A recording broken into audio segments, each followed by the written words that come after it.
In the vast theater of human history, we have always been toolmakers. We crafted spears to hunt, then built walls to defend against them. We forged swords, and then we engineered shields. For every action, there has been an equal and opposite reaction. This cosmic dance of offense and defense has defined our civilizations. But what happens when we create a weapon that seems to defy this ancient rhythm? What if we build an arrow so swift, so cunning, that no shield can be raised in time? This is the profound question we face today, in an age of weapons that travel at breathtaking, almost unimaginable speeds. So what exactly makes a hypersonic missile so different from everything that has come before it? Imagine throwing a rock as high and as far as you can. It follows a predictable arc, a graceful parabola governed by gravity. Our defense systems are designed to track this arc, calculate its trajectory, and send an interceptor to meet it at a specific point in space. It's a difficult task, but the path is predictable. The rock, once thrown, cannot change its mind. Hypersonic weapons are not like that rock.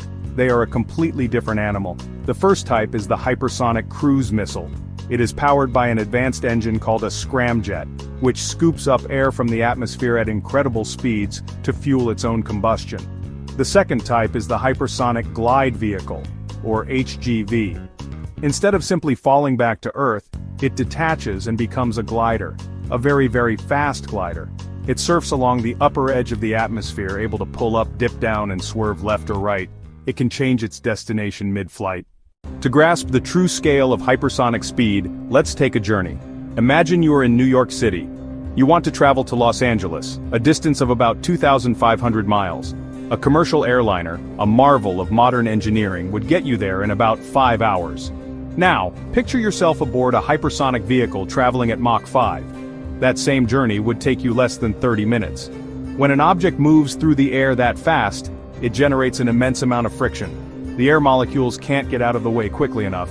They pile up, compressing and heating to thousands of degrees Celsius, hotter than the surface of the sun in some cases. The missile becomes shrouded in a cocoon of superheated plasma. Turning a car at 60 miles per hour is one thing. Trying to make a sharp turn in a vehicle moving at 4,000 miles per hour exerts incredible G-forces on its structure. Defending against a threat begins with a simple first step. You have to see it coming. For decades, our planetary sentinels have been powerful ground-based and sea-based radars. But hypersonic weapons exploit radar limitations. The curvature of the Earth is the hypersonic missile's best friend. Ground-based radars cannot see over the horizon. A low-flying hypersonic cruise missile can stay hidden for most of its flight. It only pops up on the radar screen when it's very close. That leaves defenders a terrifyingly short window, perhaps a minute or two, to identify the threat, launch an interceptor, and guide it to its target. Even if radars glimpse it, hypersonic physics creates stealth. Plasma can absorb radar pulses, leaving almost no return. It's like spotting a fish in murky, turbulent water. You might see a shimmer or a shadow, but aiming a spear is still impossible. If you can't see over the horizon from the ground, the only solution is to get above it. The future of hypersonic defense, therefore, lies in space. Imagine a vast network of satellites, a celestial web blanketing the globe. This is the vision behind the United States' new defensive architecture. Satellites with highly sensitive infrared sensors stare down, searching for the telltale heat bloom of a launch. This is our planetary alarm system. The moment a missile blasts off, these satellites see it, the first link in the kill chain. Enter the tracking layer. Tracking satellites are cued to find the missile, using advanced sensors. They follow the vehicle as it streaks through the atmosphere, tracking every twist and turn in real time. That creates a sensor-to-shooter link that bypasses many slower ground steps. The satellite sees the missile, computes its trajectory, and tells the interceptor exactly where to go. So this satellite network becomes a single planet-sized sensor, a transparent fishbowl. It aims to take away the missile's greatest advantages, stealth and surprise. Once you can see and track a hypersonic missile, you face the final monumental challenge. You have to shoot it down. This is no simple task. You can't just fire a bullet and hope to hit another bullet. The United States, through its Missile Defense Agency, is developing a new class of weapon for this purpose. The Glide Phase Interceptor, or GPI. Launched from a Navy destroyer at sea, it would be a multi-stage rocket. The first stage would boost it into the upper atmosphere, getting it to the right altitude at incredible speed. Then the interceptor, the kill vehicle, would separate and begin its hunt.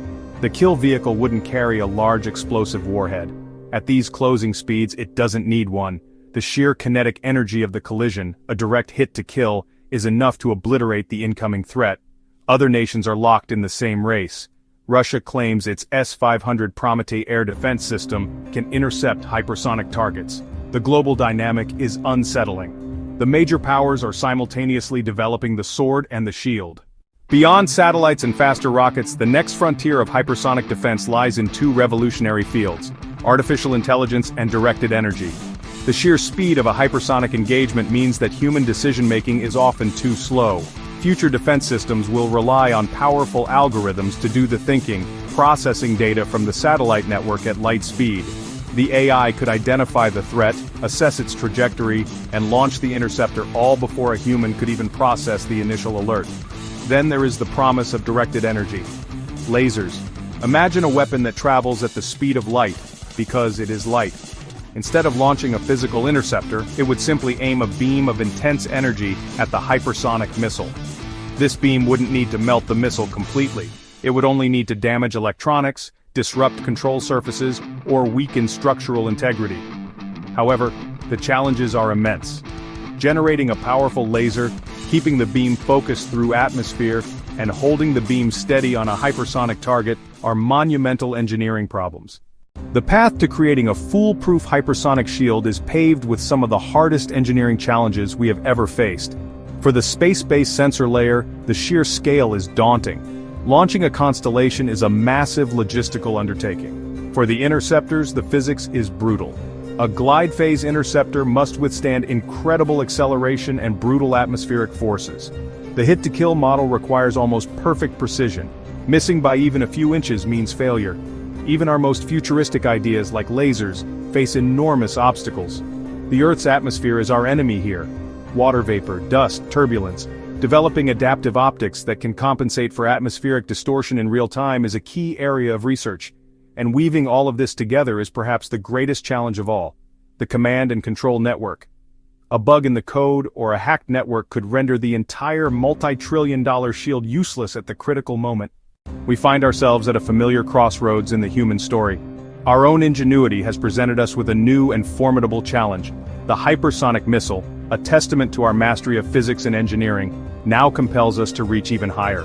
The defensive systems we are envisioning, global satellite networks, intelligent interceptors, weapons made of light, are as ambitious as any project we have ever undertaken. They are our 21st century moonshot, driven not by the desire for exploration, but by the instinct for survival. The race between the hypersonic sword and the space-age shield will define the next chapter of global power dynamics. And as we look to artificial intelligence to pilot our defenses, we must confront a profound question. In our quest to react at the speed of light, are we slowly taking ourselves out of the loop?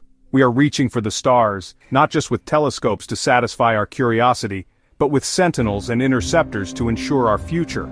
The ultimate question remains: will our wisdom keep pace with our power? The security of our world depends on